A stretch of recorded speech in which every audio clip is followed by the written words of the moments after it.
Hello traders. मैं आपका दोस्त निखिल आप सबका मार्केट फॉर लाइफ चैनल में स्वागत करता हूं। तो ट्रेडर्स, आज के डेट है 18 जुलाई और आज के इस वीडियो में हम लोग बंधन बैंक की बात करने वाले हैं। बिकॉज अगर हम लोग प्रीवियस ट्रेडिंग सेशन में देखते हैं तो हम लोगों को बंधन बैंक में बड़ी गिरावट देखने को मिली थी और स्टॉक जो है वो मोर देन 3% नेगेटिव में क्लोज हुआ था।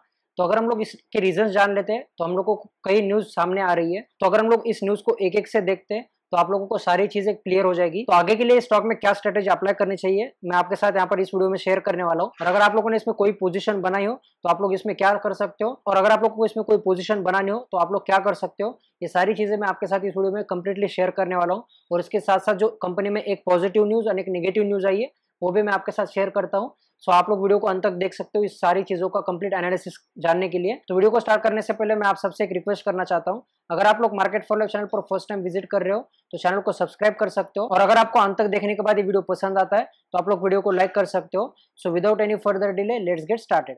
तो दोस्तों, जैसे मैंने आपको बताया था तो हम लोगों को स्टॉक में एक पॉजिटिव न्यूज देखने को मिल रही है और उसके साथ साथ एक नेगेटिव न्यूज भी देखने को मिल रही है। तो सबसे पहले हम लोग यहाँ पर कंपनी में जो नेगेटिव न्यूज आई है वो देख लेते हैं और उसके बाद इस कंपनी की जो पॉजिटिव न्यूज है उसकी बात करते हैं। तो यहाँ पर अगर देखा जाए तो Bandhan bank weak Q1 is warning on micro finances. इससे एक बात पता चलती है कि बंधन बैंक की जो Q1 का परफॉर्मेंस है वो हम लोगों को वीक देखने को मिल रहा है, जो कि सारे माइक्रो फाइनेंस के लिए एक वार्निंग हो सकती है। बिकॉज जो अगली न्यूज है उसमें हम लोग देखने वाले हैं कि कौन से बैंक को इसका कैसे कैसा इंपैक्ट होने वाला है। तो अगर हम लोग बंधन बैंक का Q1 का परफॉर्मेंस देखते हैं तो उसमें हम लोगों को बड़ी डिक्लाइन देखने को मिल रही है। ईयर ऑन ईयर बेसिस इसका परफॉर्मेंस थोड़ा इंप्रूव हुआ है, पर क्वार्टर ऑन क्वार्टर बेसिस इसमें डिक्लाइन हुआ है। तो इसका रीजन है, हम लोगों को पता है 2021 के Q1 में हम लोगों को कोविड-19 का इम्पैक्ट देखने को मिला था, और जो कोविड-19 की सेकेंड वेव है वो हम लोगों को Q1 के क्वार्टर में ही देखने को मिली थी। तो यही रीजन है हम लोगों को इंडिया के काफी सारे स्टेट्स में पार्शियल एंड कंप्लीट लॉकडाउन भी देखने को मिला था। तो हम लोगों को पता है ये जो बैंक्स होती है बंधन बैंक जैसी स्मॉल फाइनेंस बैंक, ये छोटे छोटे लोन्स देती है। तो इनका प्रॉब्लम ये हुआ है कि पिछले क्वार्टर में इनको जो रिकवरी होती है वो कम हुई है और इनकी जो रिकवरी एफिशिएंसी होती है उसमें भी काफी बड़ा डिक्लाइन आया है। तो यही रीजन है Q1 का बंधन बैंक का परफॉर्मेंस डिक्लाइन हुआ है। तो हम लोगों को पता है अगर किसी कंपनी का परफॉर्मेंस डिक्लाइन होता है तो हम लोगों को स्टॉक में भी गिरावट देखने को मिलती है। तो यही रीजन है, जब बंधन बैंक में नेगेटिव न्यूज बाहर आई तो हम लोगों को स्मॉल फाइनेंस बैंक में सारे गिरावट देखने को मिली थी, और बंधन बैंक में जो है वो मोर देन 3% की गिरावट एक ट्रेडिंग सेशन में हुई थी। तो दोस्तों, अगर आप लोगों को मार्केट में काफी अच्छा काम करना है तो आप लोगों को इस तरीके के न्यूज में सबसे पहले ध्यान देना होगा। बिकॉज अगर आप लोगों ने इसमें कोई अच्छी बाइंग पोजीशन बनाई है और अगर इसी तरीके के न्यूज आए तो आप लोगों को बड़ा लॉस भी हो सकता है। तो यही रीजन है मैं इस तरीके के एनालिसिस आपके साथ हमेशा शेयर करते रहता हूँ, ताकि आप लोगों को मार्केट में सबसे पहले न्यूज भी पता चले और किस तरीके के एनालिसिस करने चाहिए, किस तरीके के टेक्निकल एनालिसिस करने चाहिए। तो इसका भी नॉलेज मैं मार्केट फॉर लाइफ चैनल पर हमेशा डेली देते रहता हूँ। तो यही रीजन है आप लोग मार्केट फॉर लाइफ चैनल को सब्सक्राइब कर सकते हो, ताकि आप लोगों को मार्केट में काम करना काफी आसान हो जाएगा और आपका एनालिसिस स्किल्स भी यहाँ पर बढ़ते रहेंगे। तो यहाँ पर अगर देखा जाए तो माइक्रो फाइनेंस सेक्टर के लिए इस क्वार्टर में हम लोगों को गिरावट देखने को मिल सकती है, बिकॉज सारे micro finance and small finance bank का परफॉर्मेंस जो है इस क्वार्टर में थोड़ा डिक्लाइन में आ सकता है। और अभी हम लोग नेक्स्ट न्यूज पर चलते हैं और वहां पर देख लेते हैं कि न्यूज किस तरह की आई है। तो दोस्तों, पहले के न्यूज में हमने देखा था कंपनी का जो परफॉर्मेंस है वो डिक्लाइन हुआ था और उसकी वजह से सारे small finance and micro finance bank में प्रॉब्लम आती हुई देखने को मिली थी। पर अगर हम लोग यहाँ पर देखते हैं तो एमकी ग्लोबल फाइनेंस जो एक ब्रोकर है उसने यहाँ पर बंधन बैंक में बाय का कॉल दिया है, और उसके जो टारगेट्स है वो हम लोग देख सकते हैं वो है 390 के। तो अगर यहाँ पर देखा जाए तो एक तरफ कंपनी का जो परफॉर्मेंस है उसमें डिक्लाइन हो रहा है, तो अगर हम लोग यहाँ पर देखते हैं तो ब्रोकरेज फर्म्स जो है ये इसमें बाय का कॉल दे रहे हैं और उसके टारगेट जो है वो भी काफी ऊपर की तरफ है। तो अगर करंट मार्केट प्राइस पे देखा जाए तो इस कंपनी के जो टारगेट्स है वो हम लोगों को 25% के भी ऊपर देखने को मिल रहे हैं। हो सकता है टारगेट्स अच्छे होने में आप लोगों को ऑलमोस्ट एक साल का भी टाइम लग सकता है, पर अगर देखा जाए तो एक साल में अगर कोई कंपनी 25% की रिटर्न दे रही है तो हम लोग कह सकते हैं ये जो कंपनीज है ये निफ्टी के परफॉर्मेंस से अच्छा परफॉर्म कर रही है। बिकॉज निफ्टी का परफॉर्मेंस हम लोगों को पता है एवरेज परफॉर्मेंस जो होता है वो ऑलमोस्ट 12% के आसपास होता है, और अगर कोई कंपनी 25% की रिटर्न दे रही है तो हम लोग कह सकते हैं ये कंपनी काफी अच्छी है। पर दोस्तों, इस कंपनी का मैं कोई बाय कॉल नहीं दे रहा हूँ, बिकॉज इसका जो कंप्लीट एनालिसिस है आप लोगों को अंत तक देखना होगा, ताकि आप लोगों को पता चलेगा कि क्या स्ट्रेटेजी आप लोग इसमें आने वाले फ्यूचर में ले सकते हो, ताकि आप लोगों का इसमें कम से कम लॉस हो और प्रॉफिट जो होगे वो काफी ज्यादा हो। तो अगर हम लोग यहाँ पर देखते हैं तो न्यूज कुछ इस तरीके की है, MK global finance is bullish on Bandhan bank and has recommended buy rating on stock with a target price of 390 in its research report dated on 16th July। तो अगर यहाँ पर देखा जाए तो फ्राइडे को ही हम लोगों को इसमें ये रिपोर्ट भी देखने को मिलती है जहां पर कंपनी का टारगेट जो 390 का था, और उसी दिन हम लोग को स्टॉक में जो परफॉर्मेंस से रिलेटेड न्यूज थी वो भी देखने को मिली थी। तो अगर यहाँ पर देखा जाए तो लोगों ने इस न्यूज को इग्नोर किया है और वो जो खराब न्यूज आई थी और उसी न्यूज के हिसाब से स्टॉक का परफॉर्मेंस हुआ है। तो यहाँ पर अगर देखा जाए तो एमके ग्लोबल फाइनेंस जो एनालिसिस कर रही है ये कोई एग्जैक्ट फैक्ट नहीं है। ऑपोजिट में देखा जाए तो कंपनी का जो परफॉर्मेंस है वो हम लोगों को डिक्लाइन होता हुआ देखने को मिला है, जो कि एक ट्रू फैक्ट है। तो मार्केट जो है वो फैक्ट्स को कंसीडर करता है, ना कि सिर्फ टारगेट्स को। तो इससे एक बात पता चलनी चाहिए कि अगर कोई कंपनी का टारगेट्स काफी ऊपर भी कोई दे रहा है करंटली मार्केट में जो फैक्ट्स है वो हम लोगों को सबसे पहले देखने चाहिए। बिकॉज अगर आप लोग इस तरीके का एनालिसिस करोगे तो आप लोग मार्केट में प्रॉफिटेबल रह सकते हो। बिकॉज अगर आप लोग कोई बड़े बड़े टारगेट्स देख रहे हो और उस तरीके से कोई पोजीशन बना रहे हो तो हो सकता है स्टॉक एक साल में वो टारगेट्स अचीव ना करे और आप लोग जो है सेम प्राइस पर फंसे रहो या फिर आप लोगों को लॉस भी हो सकता है। तो इसीलिए रैशनल होकर आप लोग मार्केट में एनालिसिस कर काम करना चाहिए। तो अगर हम लोग इस न्यूज को फर्दर रीड करते हैं तो हम लोग को और भी काफी चीजें पता चलेगी। तो यहाँ पर अगर देखा जाए तो Bandhan bank AUM is grow at lower than expected rate 8% year on year basis. तो कंपनी का जो year on year basis asset under management में ग्रोथ हुई है वो सिर्फ 8% की हुई है, पर अगर क्वार्टर ऑन क्वार्टर बेसिस देखा जाए तो उसमें 8% का डिक्लाइन भी हुआ है। तो ये कंपनी के लिए काफी नेगेटिव बात हम लोग कह सकते हैं। बिकॉज अगर किसी कंपनी का performance quarter on quarter basis या year on year basis decline हो रहा है तो हम लोगों को स्टॉक में भी गिरावट होती हुई देखने को मिलती है। और कंपनी का जो असेट अंडर मैनेजमेंट इस क्वार्टर में है वो 801 बिलियन रुपीज का। तो ये जो असेट अंडर मैनेजमेंट है ये डिसेंट असेट अंडर मैनेजमेंट हम लोग कह सकते हैं। बिकॉज ये जो बैंक है पहले स्मॉल फाइनेंस बैंक का काम करती थी, बट अभी ये बैंक कन्वर्ट हो चुकी है फुल फ्लेज बैंक में। और ये जो परफॉर्मेंस में डिक्लाइन आया है इसका मानना है ये जो कोविड ले डिस्ट्रप्शन हुआ था ईस्टर्न इंडिया में, इसी वजह से जो स्मॉल बिजनेसेस थे और MFI का जो डिस्ट्रीब्यूशन होता है मनी का उसमें काफी डिक्लाइन आया था। और यही रीजन है small finance bank and micro finance bank में हम लोगों को इस क्वार्टर में डिक्लाइन देखने को मिल सकता है। तो अगर यहाँ पर देखा जाए तो उज्जीवन स्मॉल फाइनेंस बैंक जो है, जो कि हम लोग कह सकते हैं बंधन बैंक का पीयर कॉम्पिटिटर है, तो उसमें भी हम लोगों को ईयर ऑन ईयर बेसिस 2% का डिक्लाइन देखने को मिल रहा है और क्वार्टर ऑन क्वार्टर बेसिस 7% का डिक्लाइन है। तो अगर बंधन bank and Ujjivan small finance bank का कंपेयर करते हैं परफॉर्मेंस हम लोग, तो बंधन बैंक में year on year basis performance में थोड़ा सुधार आया है और उसके अगेंस्ट में उज्जीवन स्मॉल फाइनेंस बैंक में year on year basis and quarter on quarter basis दोनों भी तरफ डिक्लाइन आया है। तो उज्जीवन स्मॉल फाइनेंस बैंक से बंधन बैंक का परफॉर्मेंस जो है वो थोड़ा पॉजिटिव हम लोग कह सकते हैं। और उसके अगेंस्ट में उज्जीवन स्मॉल फाइनेंस बैंक जो है उसका ईयर ऑन ईयर बेसिस भी and quarter on quarter basis भी परफॉर्मेंस इन दोनों बैंकों से अच्छा ही है। Because Ujjivan small finance bank में ईयर ऑन ईयर बेसिस 15% की ग्रोथ हुई है और उसके अगेंस्ट में क्वार्टर ऑन क्वार्टर बेसिस जो डिक्लाइन हुआ है वो सिर्फ 0.5% का है। तो हम लोग कह सकते हैं सबसे अच्छा परफॉर्मेंस यहाँ पर इक्विटा स्मॉल फाइनेंस बैंक का है और उसके बाद है बंधन बैंक और उसके बाद आता है उज्जीवन स्मॉल फाइनेंस बैंक। अगर हम लोग देखते हैं तो बैंक का काम होता है लोन देना और उसको रिकवरी करना।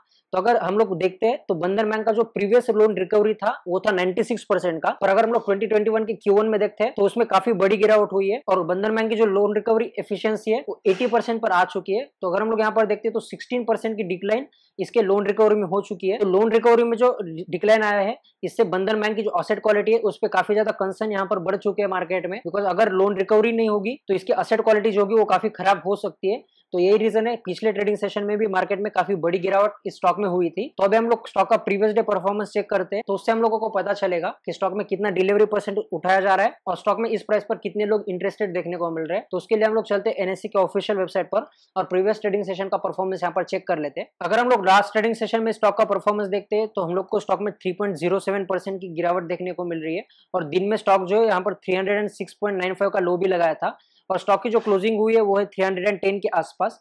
और उसके प्रीवियस ट्रेडिंग सेशन में अगर स्टॉक की क्लोजिंग प्राइस देखते हैं तो वो 319.70 और वहां से इस प्राइस को कंपेयर किया जाए तो हम लोगों को 3.07% की गिरावट देखने को मिल रही है।